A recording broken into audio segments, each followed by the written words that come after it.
News కు స్వాగతం. ముందుగా హెడ్లైన్స్.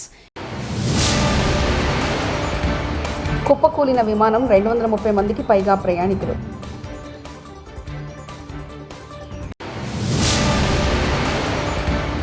కూటమి ఏడాది పాలనపై వైఎస్ఆర్సీపీ బుక్ రిలీజ్.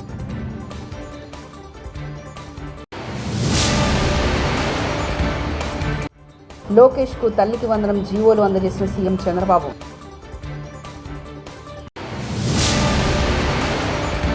సినీ నటి కల్పికపై కేసు నమోదు. అహ్మదాబాద్లో విమాన ప్రమాదం చోటు చేసుకుంది. మేఘాలయలో ఎయిర్ ఇండియా విమానం టేకాఫ్ అయిన వెంటనే కుప్పకూలింది. ప్రమాద సమయంలో విమానంలో 242 మంది ప్రయాణికులు ఉన్నట్లు తెలుస్తుంది. షాహీబాగ్ హోటల్ సమీపంలో విమానం కూలడంతో పరిసర ప్రాంతాల్లో దట్టమైన పొగలు అమ్ముకున్నాయి. వెంటనే అలర్ట్ అయిన స్థానికులు అధికారులకు సమాచారం అందించారు. ఘటనా స్థలానికి చేరుకున్న అధికారులు, ఫైర్ సిబ్బంది ప్రయాణికులను రక్షించేందుకు సహాయక చర్యలు చెప్పారు. బాధితులను అంబులెన్స్లో హుటాహుటిగా ఆసుపత్రికి తరలించారు.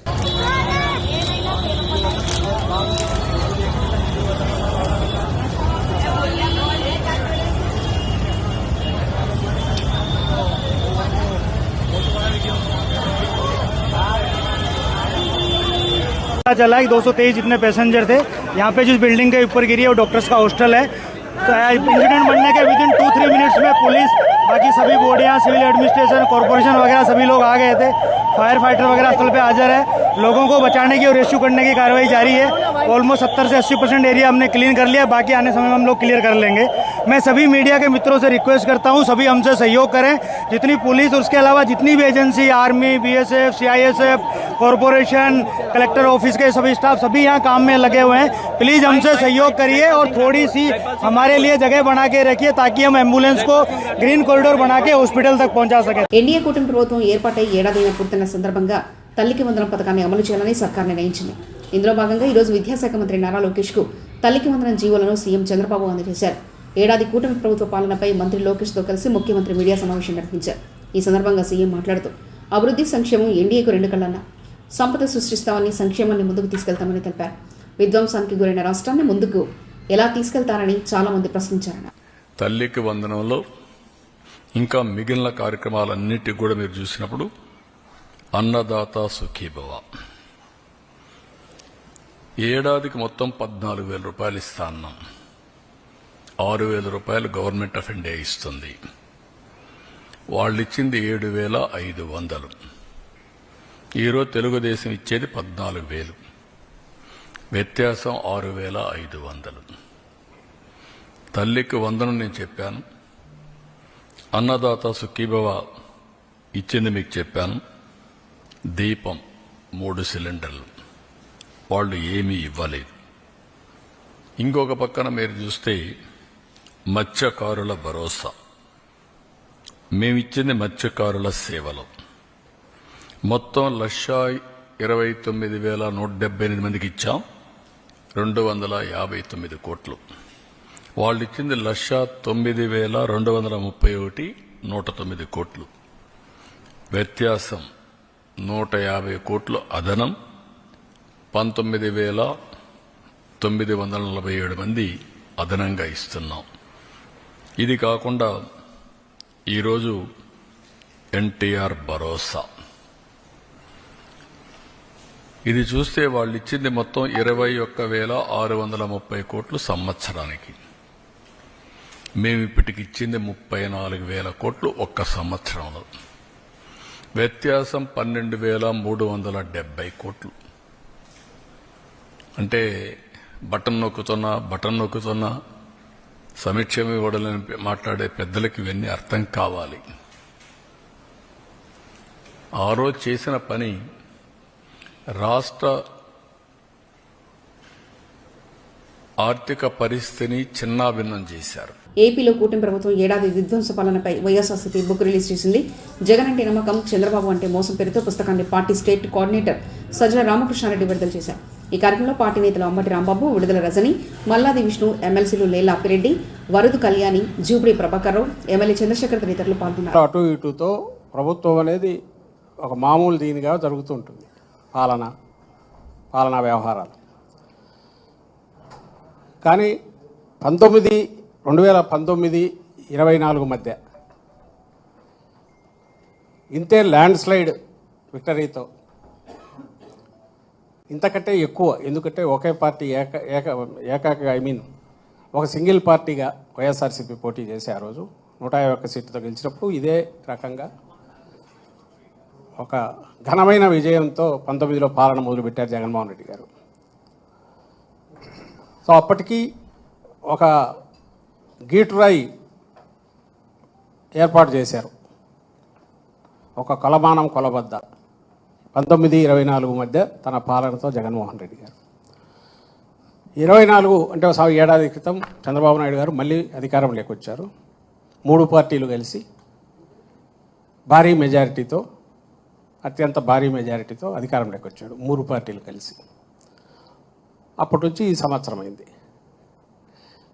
ఇప్పుడు సహజంగానే జగన్మోహన్ రెడ్డి గారి పాలనలో తొలి ఏడాది, చంద్రబాబు నాయుడు గారి పాలనలో తొలి ఏడాది ఎట్లుంటుందనేది కంపారిజన్ రాష్ట్ర ప్రజలందరూ గమనిస్తున్నారు. మేధావులు, విశ్లేషకులు కూడా దాన్ని అనలైజ్ చేస్తున్నారు. సహజంగానే అంతటి ఘనమైన పాలన అందించిన పార్టీగా వైఎస్ఆర్సీపీ ఈరోజు ఈ రెండింటిని బేరీజు వేసి ఇది వాస్తవ చిత్రం అని చూపే ప్రయత్నం చేసింది. అందులో భాగంగానే జూన్ 4న ఒక్క హామీని కూడా నిలబెట్టుకోకుండా పూర్తిగా అలవిగాని హామీలు ఇచ్చి భ్రమలో పెట్టి చంద్రబాబు నాయుడు గారు అధికారంలోకి వచ్చారు అని ముందు నుంచి చెప్తున్నాము. ఆచరణలో అదే జరగడం, పైగా ఎక్కడ గొంతు పెగలకుండా, నోరెత్తకుండా. అహ్మదాబాద్లో జరిగిన విమాన ప్రమాదంపై సామాజిక మాధ్యమం ఎక్స్లో ఏపీ ముఖ్యమంత్రి చంద్రబాబు నాయుడు, మంత్రి నారా లోకేష్ స్పందించారు. ఈ ప్రమాదంలో చనిపోయిన వారి కుటుంబాలకు ప్రగాఢ సానుభూతి తెలిపించారు. మరణించిన వారి ఆత్మకు శాంతి చేకూరాలని ప్రార్థించారు. అహ్మదాబాద్ జరిగిన విమాన ప్రమాదంలో షాకు గురైనట్లు సీఎం తెలిపారు. చనిపోయిన ప్రయాణికుల కుటుంబాలకు, సిబ్బంది కుటుంబాలకు, స్థానిక ప్రజల చనిపోయిన వారి కుటుంబాలకు తన ప్రగాఢ సానుభూతిని తెలుపుతూ సీఎం చంద్రబాబు ట్వీట్ చేశారు. నంబర్ 1 ఉంది. 16% డొమెస్టిక్ ఇన్వెస్ట్మెంట్స్లో ఆంధ్ర రాష్ట్రానికి వస్తుంది జరిగింది. దాంట్లో భాగంగా TCS, LG, NTPC, green, ఆసిలర్ Mittal, BPCL, Reliance, renew power లాంటి సంస్థలు ఈరోజు ఆంధ్ర రాష్ట్రంలో పెట్టుబడులు పెట్టడానికి ముందుకు వచ్చినాయి. డబుల్ ఇంజిన్ సర్కార్ ఉంది కనుకనే విశాఖ స్టీల్ ప్లాంట్ కాపాడుకోగలం, రైల్వే జోన్ సాధించాం. అంతేకాకుండా భోగాపురం ఎయిర్పోర్ట్ పనులు కూడా వేగవంతంగా ఈరోజు జరుగుతున్నాయి. మీరు చూస్తే ప్రజాప్రభుత్వం ఏర్పడిన తర్వాత ఒక పెన్షన్లోనే భారతదేశంలో ఏ రాష్ట్రం ఇవ్వని విధంగా మేము ఇస్తున్నాం. వృద్ధులకి 1000 రూపాయలు పెంచాం, వికలాంగులకి 3000 రూపాయలు పెంచాం.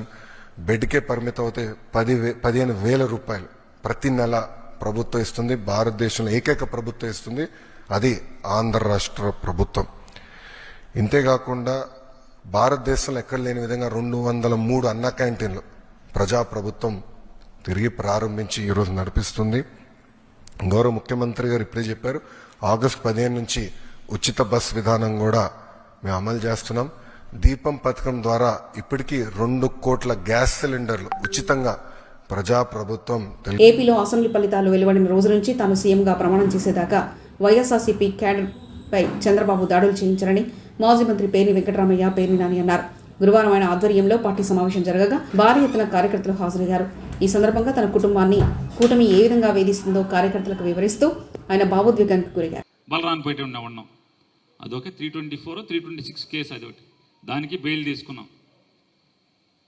ఇట్లా ఎప్పుడెప్పుడో జరిగినటువంటి కేసులన్నీ ఇట్లా రాష్ట్రంలో ఎవరెవరైతే వాళ్ళని ఎదిరించేటువంటి ఆలోచన లేకపోతే వాళ్ళకి ఆ తత్వం ఉందో వాళ్ళందరూ నోరు మోయించాలి. దానిలో భాగంగానే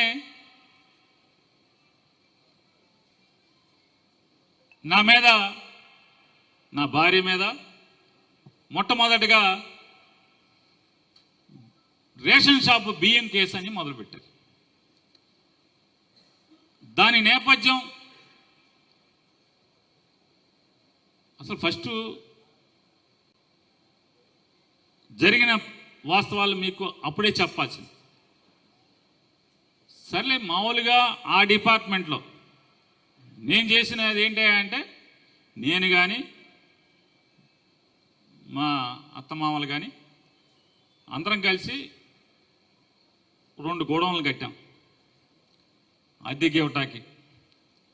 అద్దెకిచ్చి ఇవాళ కాకపోతే దాని అప్పు తీరిపోయాకైనా సరే మెల్లగా ఎన్నాళ్ళు తిరుగుతాం, కొన్నాళ్ళకి రిటైర్ అవ్వాల్సిందే కదా. పని చేయలేం, వ్యాపారం చేయలేం, ఏదున్నా నెలకింత డబ్బులు వస్తుంటే బండి నెడతాం అనేది ఆలోచన తప్పితే వేరే ఆలోచన లేదు. వాస్తవానికి దాంట్లో ఏంటంటే దానిలో ఏ తప్పు జరిగినా మనది ప్రభుత్వానిది, ఇద్దరిది జాయింట్ లైబిలిటీ, అంటే ఇద్దరిది బాధ్యతే, సమబాధ్యత. హీరో నిఖిల్ సినిమా షూటింగ్లో భారీ ప్రమాదం. ది ఇండియన్ హౌస్ సినిమా షూటింగ్లో ఘటన. శంషాబాద్ సమీపంలో సముద్రం శ్రీసేంద్కి ఏర్పాటు చేసిన భారీ వాటర్ ట్యాంక్ పగిలిపోవడంతో లొకేషన్ మొత్తం వరద. అసిస్టెంట్ కెమెరామెన్కు తీవ్ర గాయాలు, మరికొంతమందికి గాయాలు.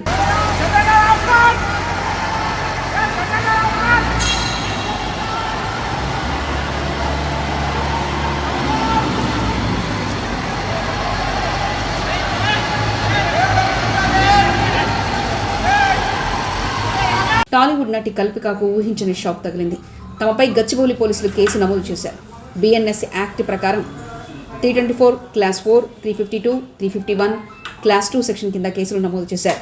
ఫీజం పబ్లో బిల్ పే చేయకుండా సిబ్బంది పట్ల అసభ్యంగా ఆమె ప్రవర్తించారు. ప్లేట్లు విసిరేయడం, సిబ్బందిని బాడీ షేమింగ్ చేయడం, బూతు పురాణాలు తిట్టినందుకు ఫ్రీజం పబ్ యాజమాన్యం ఫిర్యాదు చేసింది. పోలీసుల సమక్షంలోనే హంగామా సృష్టించారంటూ ఫిర్యాదు చేశారు.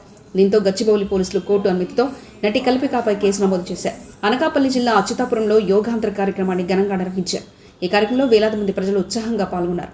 హోంమంత్రి Anitha, MP CM Ramesh, Telugu Desam party senior నేత బండారు సత్యనారాయణ పాల్గొని యోగాసనాలు చేశారు.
అనంతపూర్ జిల్లా విడపనకల్లు, ఉరవకొండ, వజ్రకరూరు మండలాల్లో భారీ వర్షం కురిసింది.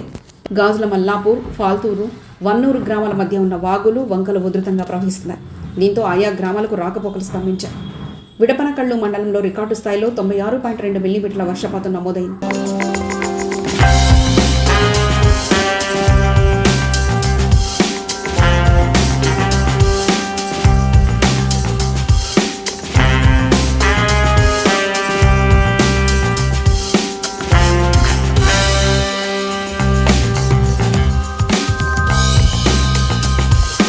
వర్ధనపేట పట్టణ కేంద్రంలోని ఫిరంగిగడ్డ అంగన్వాడీ కేంద్రం, ఐసీడీఎస్ వర్ధనపేట ప్రాజెక్టు వారి ఆధ్వర్యంలో అమ్మ మాట అంగన్వాడీ బాట కార్యక్రమాన్ని ప్రారంభించిన గౌరవ వర్ధనపేట నియోజకవర్గ ఎమ్మెల్యే విశ్రాంత ఐపీఎస్ అధికారి కేఆర్ నాగరాజు తొలుత అంగన్వాడీ సూపర్వైజర్ లలిత పుష్పగుచ్చం అందజేసి ఎమ్మెల్యే నాగరాజు ఘన స్వాగతం పలికారు. అనంతరం చిన్నారులకు స్వయంగా అక్షరాభ్యాసం చేయించి ఆప్యాయంగా వారితో మాట్లాడారు. ప్రారంభ దిన సందర్భంగా చిన్నారులకు, గర్భిణీ స్త్రీలకు మధ్యాహ్న భోజనంలో ఎగ్ బిర్యానీ వడ్డించారు.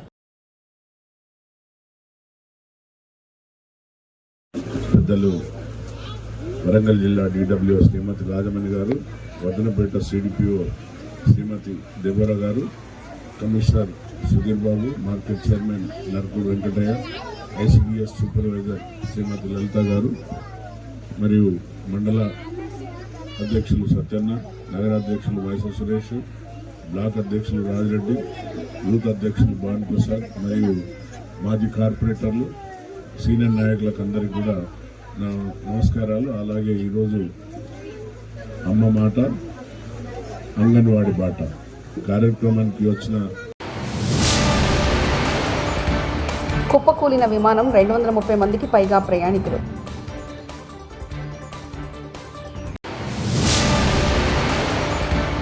కూటమి ఏడాది పాలనపై వైఎస్ఆర్సీపీ బుక్ రిలీజ్.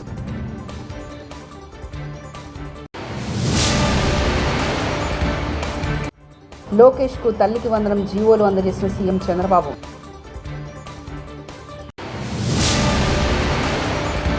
సినీ నటి కల్పికపై కేసు నమోదు.